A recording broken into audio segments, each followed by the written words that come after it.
Jeg hedder Helle. Jeg arbejder for Brains at Work på Autismecenter Nordbo, og jeg er selv autist. Her den anden dag, der havde Dorthea og jeg en situation omkring kommunikation. Jeg havde siddet og skrevet på noget tekst til vores hjemmeside, og jeg havde brug for noget feedback, og jeg havde måske ikke fået gjort helt klart, hvad det var for en feedback, jeg havde brug for. Men jeg får sendt teksten til Dorthea og sætter mig så til at kigge på hende. Og jeg kan mærke med det samme, at Dorthea bliver meget, meget presset over det her. Men jeg kan ikke lige helt finde ud af, hvad der er galt. Og jeg sidder og tænker, okay, det er fordi, det er så dårligt, det jeg har lavet, at nu sidder hun og leder efter noget pænt at sige, for ikke at gøre mig meget, meget ked af det. Fordi en del af den måde, jeg er på det neurodivergente spektrum på, er, at jeg er meget, meget dygtig til at mærke stemninger. Jeg er meget, meget dygtig til at aflæse adfærdsmønstre, men jeg forstår ikke baggrunden for dem. Så derfor så tænker jeg automatisk, når folk de trækker sig væk eller reagerer negativt på mig, at det er fordi, jeg har gjort noget forkert. Hej, jeg hedder Dorthea, og jeg arbejder for Brains at Work hos Autismecenter Nordbo. Og jeg havde den fornøjelse, eller har den fornøjelse at arbejde sammen med Helle. Og det var meget interessant, fordi vi havde fået en opgave. Vi havde siddet til et fælles møde, hvor vi havde fået en opgave med noget tekst til en hjemmeside. Og Helle får opgaven, og jeg får at vide, jamen så sender du det bare til Dorthea, når du er færdig. Og da jeg så får den her tekst af Helle, der kan jeg også godt mærke, at hun sidder og kigger på mig. Hun sidder og forventer et svar. Og samtidig med, at jeg havde den bevidsthed, så havde jeg også bevidstheden om, okay, hvem er det egentlig, hun skriver til, og det er ikke lige det, der er i tråd med hjemmesidens sprog, og hvordan får jeg det forklaret, og det er faktisk rigtig godt det her, men hvordan pakker jeg det ind, sådan at det kommer til at lyde rigtigt, så Helle ikke bliver ked af det. Og samtidig med, så kan jeg mærke, hvordan Helle, hun bliver presset, og når hun bliver presset, så kan jeg mærke, fuck mand, nu skal jeg passe endnu mere på, hvad det er, jeg siger.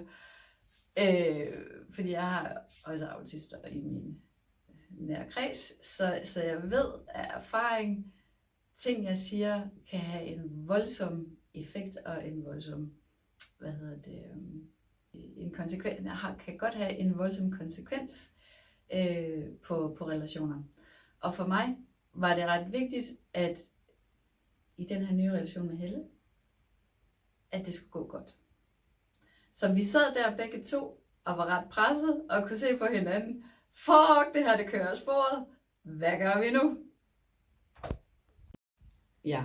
Og hvad var det så, der skete efterfølgende? Jamen, nu sagde du jo lige det der med, at du vidste ikke, hvordan du skulle pakke tingene ind. Så jeg kom til dig dagen efter og sagde, jeg kunne godt mærke, at det der, det var meget, meget svært for os begge to. Det jeg oplevede, det var, at du blev presset, og jeg vidste ikke helt, hvad jeg skulle stille op med det. Og i virkeligheden så handler det om, at du skal ikke pakke tingene ind. Du skal pakke det ud.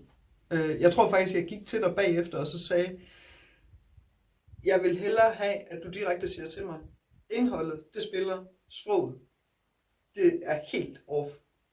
Ja, du sagde faktisk, det er noget lort. Ja, det er lort. Men, det kan jeg ikke sige, nej, men det er fint nok. Men ideen i det, fordi jeg vil hellere have, at du pakker tingene ud, end at du pakker tingene ind. Ja. Fordi jeg kunne godt mærke, at du blev presset. Men jeg kunne ikke helt mærke, hvorfor du blev presset. Ja, det mest interessante, det var jo, at vi havde faktisk en samtale, altså i forlængelse af selve situationen, hvor, altså lige præcis, hvor du sagde, du skal bare sige, det er noget lort, så det kan jeg aldrig nogensinde til at sige, fordi det er ikke mit sprog. Nej. Men allerede der var vi jo faktisk godt i gang med at finde ud af, at der var et eller andet, der gik helt skævt her. Det skal vi lige finde ud af.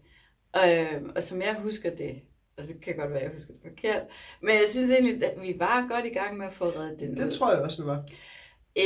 Men det, at Helle så kommer, når der er gået en dag, altså nu skal vi ikke lige snakke om det her. Ja.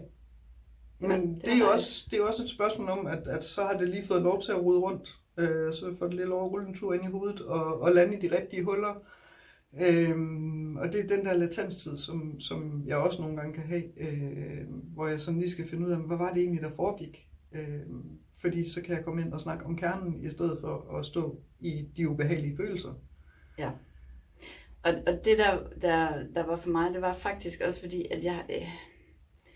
det der med at have sagt noget, eller ikke have sagt noget, men man kan godt mærke på et andet menneske, den er helt off. Men jeg aner fandme ikke, hvad det er. Nu bander jeg igen. Jamen, du må gerne.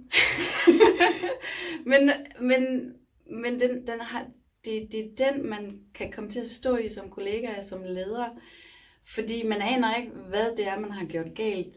Netop fordi det her med at pakke tingene pænt ind og sige det på en pæn måde, det fungerer for andre mennesker. Jeg synes bare, det er mega anstrengende, fordi så skal jeg selv regne ud, hvad er det, der ligger inde i den her indpakning, og ikke mindst, hvad er det, jeg skal forvente, når jeg pakker det op. Ja. Og når det kommer til stykket, så har alle jo den der usikkerhed. Hvorfor siger du ikke bare tingene, som de er? Man kan godt sige det på en pæn måde, men sig det nu bare, som det er. Ja. Og der var nogle flere lag i det her, fordi havde vi været bedre til at afstemme kommunikationen, nemlig selve opgaven, teknikken i opgaven, havde vi været bedre til at snakke om det til at starte på, jamen så, vi havde jo ikke fået lavet den her video, men til gengæld, så havde opgaven været overstået meget hurtigere. Ja, jo, det tænker jeg egentlig også. Mm-hmm. Men altså, den blev jo også overstået relativt hurtigt, da vi fik snakket om, hvad er det egentlig, det her det går ud på. Jamen okay, fair nok. Og så var det jo bare ud over stepperne. Ja. Med en tilretning. Ja. Men det var jo kun en lille tilretning. Ja.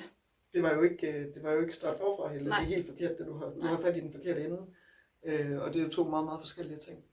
Ja, det var faktisk bare lige et fokusændring. Ja. På, hvilket i princippet, når vi snakker skreven kommunikation, det er det fagtekniske. Ja. Og det er egentlig også derfor, at det var et super godt eksempel på, det kunne have været på værkstedet, det kunne have været hvor som helst, hvor at man har noget fagteknik, som ikke er stemt af. Fordi lederne har sagt, sæt i gang. Ja. Ja. Jeg har en idé, den skal du få ud i virkeligheden. Præcis.